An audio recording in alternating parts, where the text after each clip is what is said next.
Bonjour à tous, bonjour à toutes, vous êtes sur la chaîne Cap 7e Art, c'est Xavier, et aujourd'hui, changement de décor. Changement de décor, je ne suis pas chez moi, donc on fait avec, on s'adapte, et aujourd'hui je suis là pour vous parler de deux films que j'ai pu découvrir qui sont Barbie et Oppenheimer.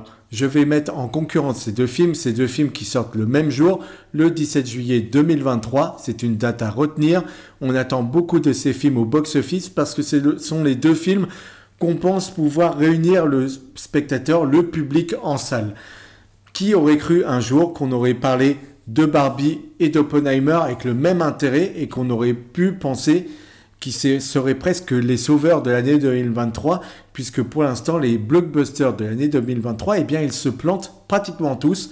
Donc, on attend de savoir est-ce que l'effet de surprise de Barbie va marcher et est-ce qu'un film de Nolan va de nouveau susciter l'intérêt du spectateur. Je vais les opposer aujourd'hui. Je vais donc opposer l'impensable, une comédie face à un biopic. C'est parti, on en parle tout de suite.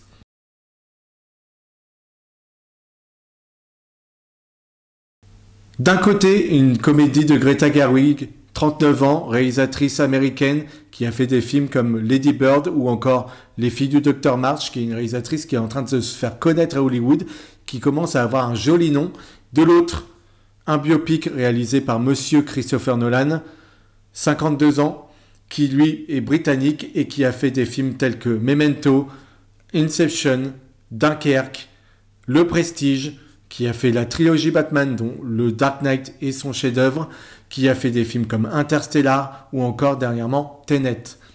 Du côté de la comédie de Greta Gerwig, nous avons son actrice principale qui est Margot Robbie, 1m68, 33 ans, australienne. De l'autre côté, pour le film Oppenheimer de Christopher Nolan, le biopic, nous avons Cillian Murphy, 47 ans, 1m75. Margot Robbie, elle s'est fait connaître avec Le Loup de Wall Street, c'est là où elle a eu un renom à Hollywood. C'est Martin Scorsese qui l'avait mis en avant et puis on l'a vu dans Moi, I, Tonya, on l'a vu également pour Suicide Squad. Je ne vous parle pas du premier de David Ayer, mais bien du second de James Gunn, qui est un film à revoir puisque là il comprend l'essence du personnage d'Harley Quinn. C'est bien la seule fois, mais on peut dire que Margot Robbie, depuis ses débuts, elle a également joué dans ce film d'époque-là, mais depuis ses débuts, elle fait des performances de dingue. En plus d'être une actrice incroyablement belle, on se rend compte avec le temps que c'est une actrice incroyablement douée. Donc ça aide évidemment à l'aimer puisque ce n'est pas juste une potiche, juste une belle plante, comme diraient certains, comme on dirait à l'époque. Non, ce n'est pas une belle plante. Non, c'est une divine personne en plus d'être une divine actrice. Donc écoutez, pourquoi s'en plaindre? De l'autre côté, avec Cillian Murphy, nous avons un acteur qui était pratiquement dans tous les films de Christopher Nolan. Il était dans les Batman, il jouait l'épouvantail. Il était également dans Inception, c'est lui qui se faisait manipuler, qui était la victime. On l'a toujours vu dans des seconds rôles et Christopher Nolan lui a toujours promis qu'un jour, il aurait un rôle principal dans un de ses films. C'est pour Oppenheimer qu'il a obtenu le rôle titre et il est parfait. Du côté de chez Barbie, on va nous traiter de l'enfance, du côté candide de l'imaginaire. Tout cela va être évoqué. On va nous parler donc de ces Barbies qui vivent dans un monde parfait, qui revivent éternellement une journée parfaite avec des soirées pyjama, avec voilà ce monde très coloré, très enfantin, comme je vous ai dit, très candide, mais parce qu'il est incarné par qui joue à la poupée? Eh bien, ce sont les filles qui jouent à la poupée. Donc, ces personnages-là sont les miroirs de l'imaginaire de ces enfants. Et donc, ils pensent comme penserait un enfant quand il joue à la poupée. Donc, c'est pour ça que ces personnages sont tellement inoffensifs, tellement voilà, lunaires et qu'on les apprécie. Et c'est ça qui est très plaisant avec ce film. Et le jour où une personne va avoir des pensées plutôt morbides, lié à la mort, lié à la dépression, etc., eh bien, le monde de Barbie va s'écrouler. Le personnage de Margot Robbie va commencer à avoir des réactions inhabituelles. Et donc, pour retrouver un état d'esprit normal, le goût de la fête et retrouver le monde parfait qu'elle avait toujours connu, elle doit aller dans le vrai monde pour rencontrer celle, si on pouvait dire qu'il l'aurait appelée, et pouvoir eh bien, changer le cours des choses, lui ramener son enfance, son innocence, et revenir à un monde parfait. Voilà un petit peu ce que cela va nous raconter chez Barbie. Chez Oppenheimer, c'est totalement autre chose. On va nous parler de la création de la bombe, On va nous parler de l'homme derrière le procès. Est-ce que c'est quelqu'un de manipulé? Est-ce que c'est vraiment quelqu'un que l'on voit victime de tout cela? Ou est-ce qu'il joue de son image? Est-ce qu'il est quelqu'un de différent? Et tout cela va être amené dans le film, c'est très intéressant. Donc vous voyez, on a deux films totalement différents. Si je devais faire un choix, là maintenant, en parlant tout de suite, déjà, quel film voir avant? Tout simplement, si j'avais eu le choix, moi, j'aurais fait Oppenheimer et Barbie. J'aurais vu le film dramatique en premier, et puis j'aurais été vers plus de légèreté, vers Barbie. Mais c'est pas comme ça que ça s'est passé avec moi. Moi, j'ai pu découvrir un jour avant Barbie en avant-première, donc je l'ai vu, et ensuite, le lendemain, j'ai découvert Oppenheimer. Donc moi, je l'ai vu dans le sens inverse, il y a quelques heures d'intervalle. Voilà. Mais si je devais faire un choix, évidemment que je ferais le film dramatique en premier pour aller vers la légèreté. Mais ce qui est compliqué, c'est quand on sort d'Oppenheimer, je pense qu'on n'a pas envie de se retaper un autre film derrière. Tellement Oppenheimer brise tout. Voilà, on est face à quelque chose qui nous terrifie. En même temps, on est fasciné par l'évolution de la science qui est fait à ce moment présent. C'est un moment incroyable pour les scientifiques. On arrive à des choses incroyables de leur côté, mais on crée quelque chose aussi de destructeur. On crée la mort. On crée la mort littéralement. Donc c'est aussi effrayant que spectaculaire à voir à l'image. Et pourtant, le film est anti-spectaculaire à souhait. C'est ça qui est très drôle. C'est qu'on nous parle de quelque chose de totalement dévastateur et où on pourrait en mettre plein les yeux. Et en fait, il le rend anti-spectaculaire, mais il nous captive de tout son long. Donc réellement, moi, vous me connaissez, moi j'aime plutôt les films qui se prennent au sérieux. Donc entre Barbie et Oppenheimer, même si j'étais plus attiré par Barbie dans un premier temps, puisque Tenet m'avait déçu de Christopher Nolan, j'avais pas aimé son film, même si je le revois de temps en temps et que j'aime bien certains côtés, mais le scénario de base, ne pas avoir donné de nom au protagoniste, ne pas les développer, etc., ça commence à m'agacer chez lui. Et j'avais été très déçu, surtout qu'Interstellar est un de mes films préférés. Donc voilà, j'étais passé d'Interstellar qui était là, et Tenet était redescendu très très bas. Donc Oppenheimer, oui, je pouvais hésiter et avoir des doutes. Mais réellement, non. Non, non et non.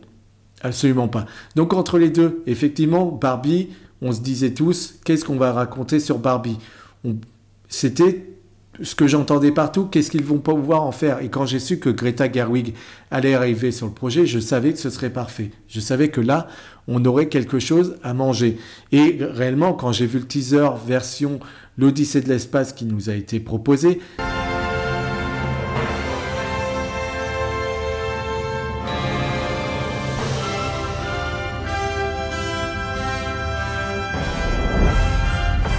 mais j'ai dit, ok, je fonce, et c'était la réelle surprise entre Oppenheimer, oui, un film de Christopher Nolan, mais on connaît son style et on sait vers quoi on va aller.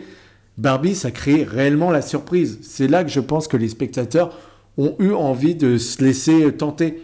Et c'est peut-être pour ça qu'il y a autant de bouche à oreille et que le film se vend peut-être aussi bien. Mais entre les deux, si mon cœur devait balancer, bien évidemment que j'irais chez Oppenheimer, même si je dois dire que Barbie se défend plutôt pas mal. Et Barbie remet la place de la femme depuis la préhistoire pour l'amener jusqu'à aujourd'hui.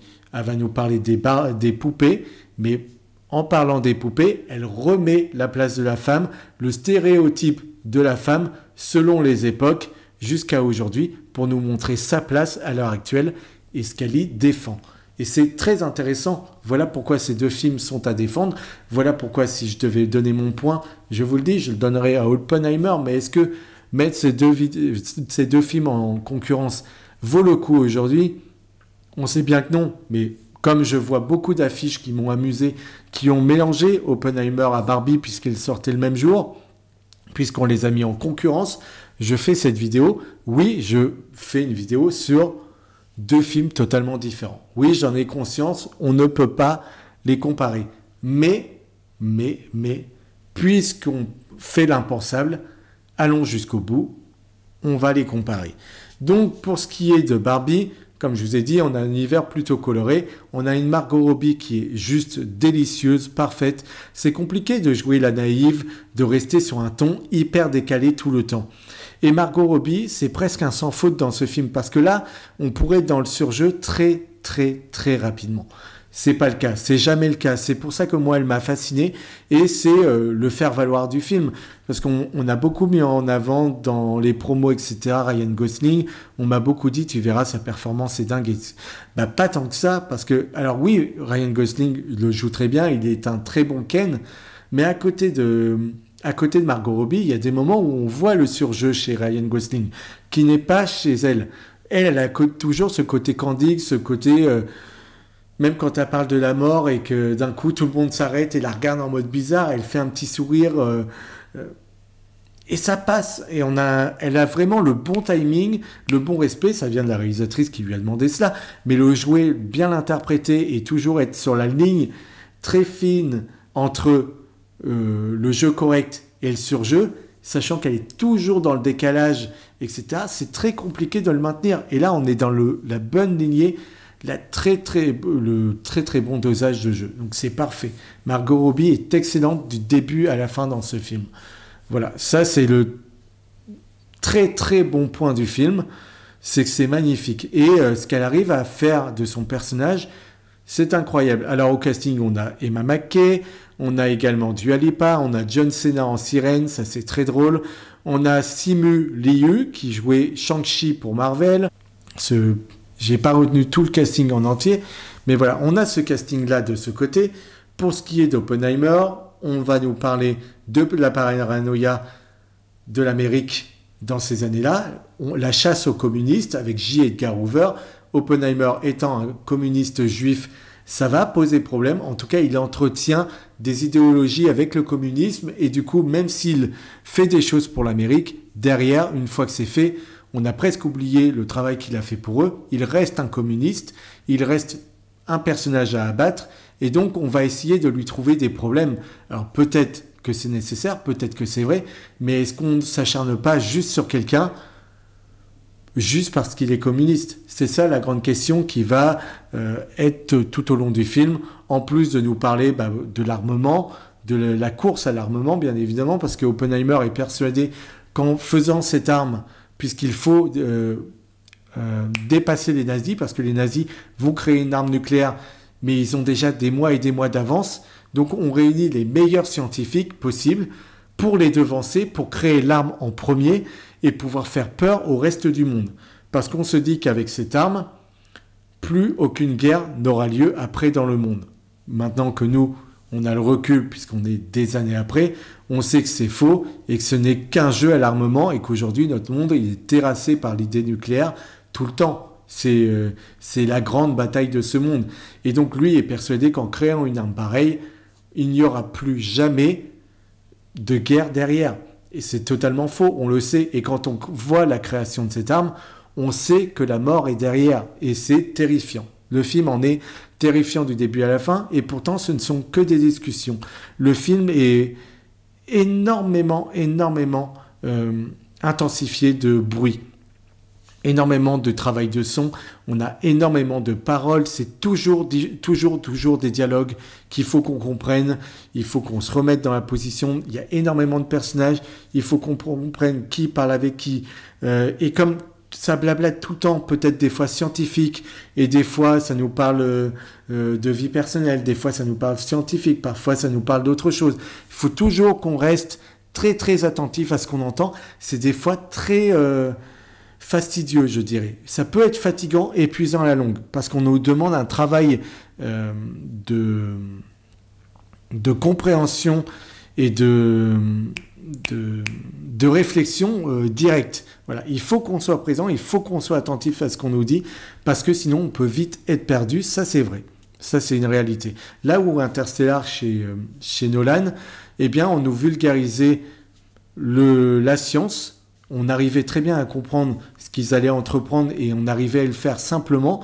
Ici, c'est pas tant le cas. Il y a des moments où, quand j'entendais qu'ils parlaient scientifique, bon, je savais que je me mettais de côté, j'écoutais, j'essayais de comprendre, mais je me forçais pas, je me bloquais pas, je ne me fermais pas en tout cas.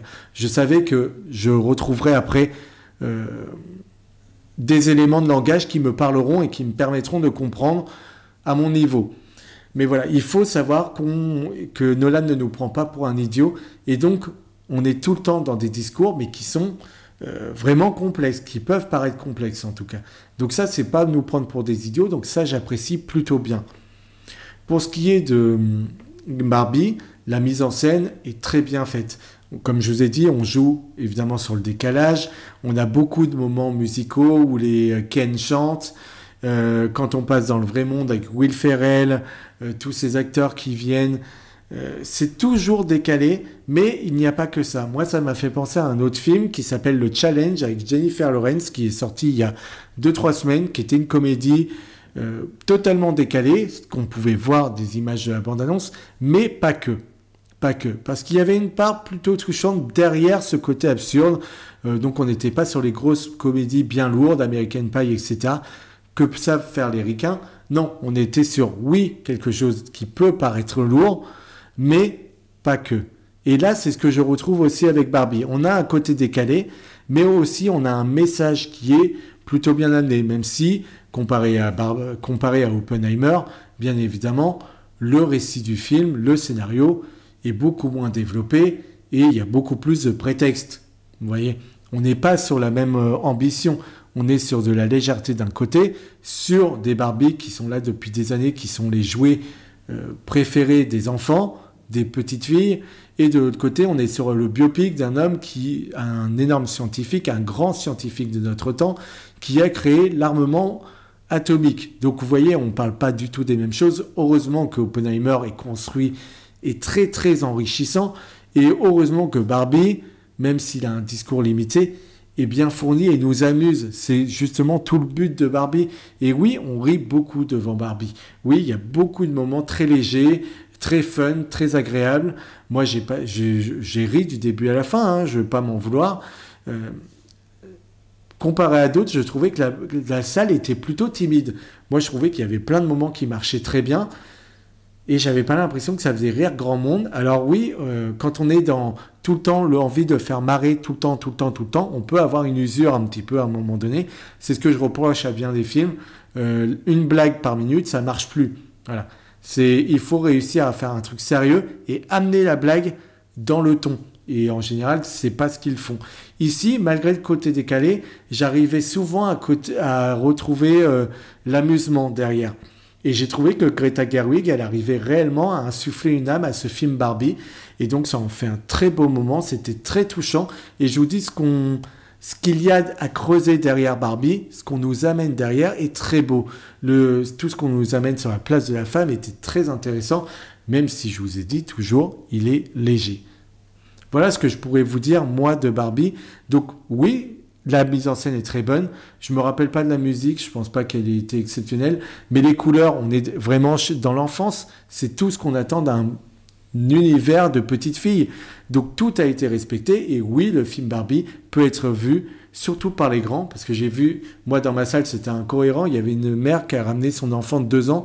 Évidemment, sur un film d'1h45, la petite n'a pas tenu et ne supportait plus le film. Mais ce n'est pas pour elle. Je ne comprends pas comment les gens peuvent nous faire chier comme ça. Alors évidemment, la gamine, sur les 30 dernières minutes, elle hurlait, elle était ingérable. Mais ça, c'est la faute des parents. Voir un film pareil, il faut peut-être se renseigner avant. Ici, on est vraiment sur un film Barbie, mais qui s'adresse plutôt aux adolescents et aux grands, tout simplement. Pour Oppenheimer, c'est la même chose. Oppenheimer, ça s'adresse à un public adulte, puisqu'il est PG-17, donc il n'est pas vu avant celle de la majorité pour les Américains. Chez nous, il est plutôt tout public. Il est compliqué à suivre ce film. Il faut vraiment soit aimer le sujet, soit l'homme. Moi, je ne connaissais rien d'Oppenheimer. J'ai découvert des tas de choses.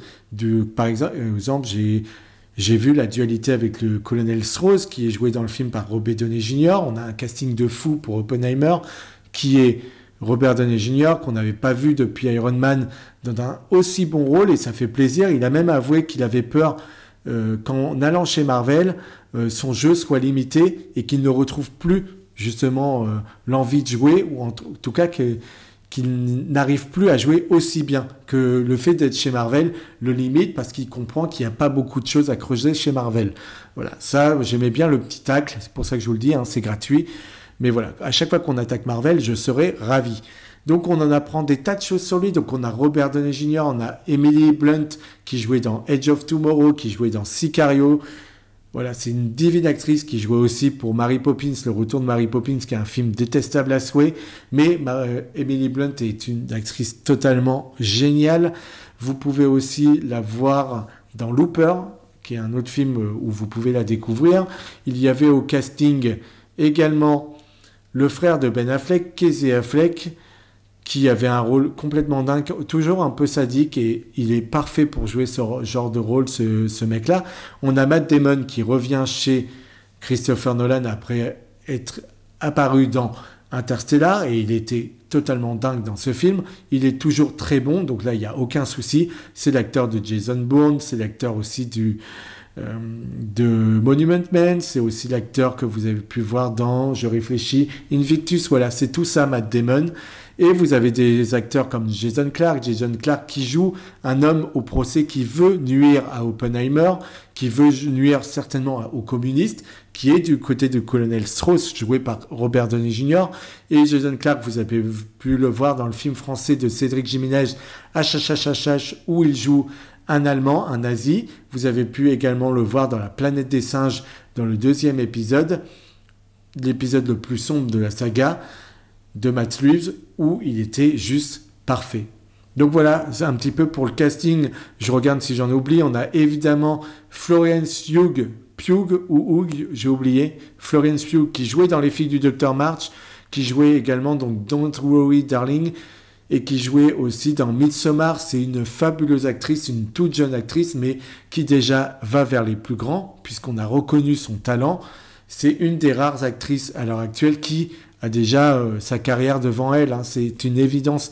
Et là, elle est un petit peu malmenée avec le personnage qu'on lui donne. C'est une amourette du personnage d'Oppenheimer, et elle est délicieuse dans son interprétation, mais elle n'a pas beaucoup de choses à jouer, ou en tout cas, c'est plutôt mal écrit de son côté. Donc je vous disais, ici, on parle de la course à l'armement, on parle de l'homme derrière la création du monstre, donc de cette bombe, on nous parle de l'homme communiste, on nous parle de la chasse des États-Unis contre ces hommes, on nous parle de l'éviction des Juifs partout dans le monde parce qu'on est à l'époque des nazis, on arrive à la Seconde Guerre mondiale, et on nous montre des délicieux moments avec Einstein également. Et l'acteur qui joue Einstein le campe très bien, c'est délicieux. Moi j'adore ce personnage, le voir dans un film, c'était totalement fascinant, et le voir opposé à Oppenheimer par certains moments, ou en tout cas ces deux scientifiques qui se respectent, mais on fait comprendre que Oppenheimer dit bon, c'est un personnage de l'ancien temps, il le met de côté. Et ces deux personnages-là s'affrontaient, se parlaient, etc. C'est délicieux à voir à l'image, c'est dingue. Et chez Nolan, ici, on a des lumières qui sont plutôt orangées. Alors, il y a toujours cette lumière bleue qui réapparaît souvent, mais on a par moment une lumière orangée que j'ai trouvée très intéressante, très belle. Je crois que c'est beaucoup de décors en lumière naturelle, parce que j'avais vraiment l'impression que c'était vraiment, s'il y avait le feu, c'était vraiment le feu qui éclairait toute la pièce, etc. J'ai l'impression qu'il a beaucoup misé là-dessus. Alors, j'ai pas fait attention sur toutes les scènes, voilà, parce que il y avait beaucoup de choses à entendre, à retenir, mais j'ai vraiment l'impression que le film s'est fait en lumière naturelle, donc ça donnait une plus-value encore au film. C'était très beau à voir, et le noir et blanc amené dans les moments avec le colonel Strauss était aussi de délicieux moments. Vraiment, j'ai trouvé que son noir et blanc était très très bien maîtrisé et très beau. Donc j'ai adoré tout ce que le film a proposé, et un des gros points de ce film, c'est le son. Le son qui nous est proposé dans ce film, il est dingue. Parce que le son n'arrête jamais du début à la fin, que ce soit des dialogues, que ce soit des flashs, des bruits de voiture, la musique. On est toujours dans un brouhaha permanent. Peut-être aussi pour nous étouffer, pour amener de la tension, de l'étouffement, comparé au sujet qui nous est amené. Peut-être qu'on veut nous étouffer autant qu'on étouffe le personnage d'Oppenheimer avec ce procès, avec cette façon d'être piégé. Il se met dans sa bulle et il étouffe. Tout le monde à côté veut le nuire. Et ça, c'est très intéressant comment le son est travaillé. Et quand les silences sont amenés, puisqu'ils n'existent pratiquement jamais, eh bien, on les retient d'autant plus, et ils sont d'autant plus marquants, puisque d'un coup, il n'y a plus rien. Et donc, il marque ces scènes-là. C'est le moment, d'ailleurs, de l'explosion. Le moment de l'explosion, il nous marque parce qu'il se fait dans le silence total. Et quand le bruit arrive, il est d'une puissance magistrale et il se fait quelques secondes après la détonation, après l'embrasement. Et donc c'est d'autant plus impactant et ça marche absolument. C'est dommage qu'on n'ait pas vu le point de vue des Japonais quand ils prennent la bombe, parce qu'on est toujours du point de vue des Américains. Mais hormis ça, je peux vous assurer que le film est dingue. J'en ai beaucoup qui disent oui, c'est 3 heures de dialogue où on s'ennuie, où on a envie de dormir. Je n'ai jamais eu envie de dormir. J'ai toujours eu, peut-être des fois eu du mal à suivre tout ce qui se passait et des fois à comprendre les termes scientifiques. Et ça demandait vraiment un gros travail de rester concentré. Mais hormis ça, ça m'a jamais déplu d'être concentré par le film parce que j'étais captivé parce que tout ce il me racontait. Parce que tout simplement, je ne connais pas Oppenheimer. Et le sujet est absolument terrifiant, je vous le disais juste avant. Et oui, c'est terrifiant. C'est terrifiant, comme je vous le dis, parce qu'on a l'émerveillement de ces scientifiques. On est avec eux, on vit le film avec eux. Quand ils créent la bombe, quand ils arrivent à la faire fonctionner, on voit l'émerveillement dans leurs yeux. On voit Oppenheimer heureux, on les voit tous applaudir, etc. Et on se rend compte, on sait qu'ils ont créé quelque chose, mais de terrifiant. Et donc on a un peu de mal, on est piégé, on est dans un malaise avec le fait de les voir applaudir et s'extasier d'une telle arme, puisqu'on est en train de se rendre compte qu'ils vont détruire le monde. Et c'est une possibilité, ça nous est amené dans le film. C'est terrifiant, mais le film le maîtrise absolument parfaitement. Dommage qu'on n'ait pas le point de vue des Japonais, qu'on reste qu'en Amérique, mais parce qu'on aurait aimé voir quand ils reçoivent la bombe, etc., même si c'est très dur à voir, etc.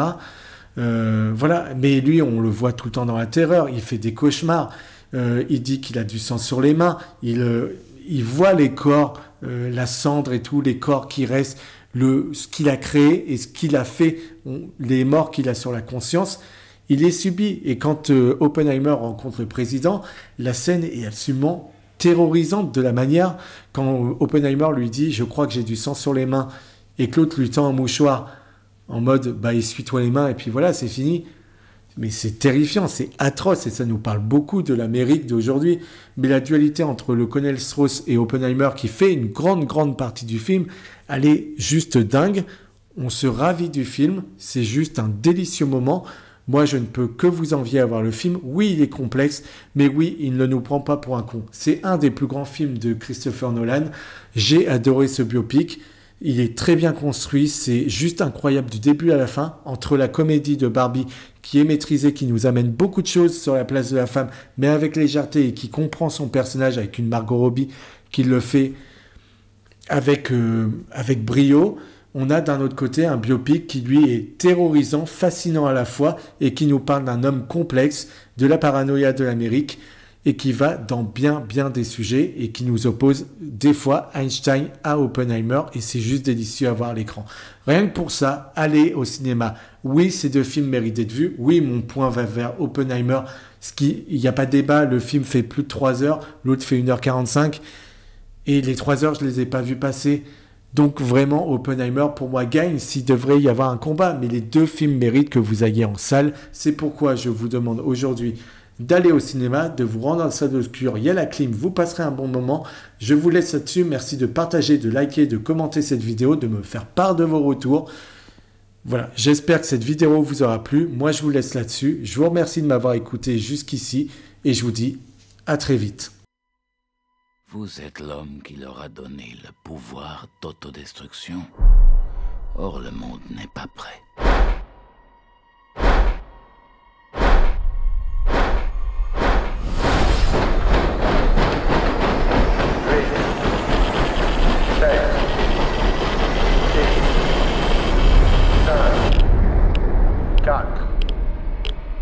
Truman veut savoir ce qui se passe ensuite. Ensuite, 1.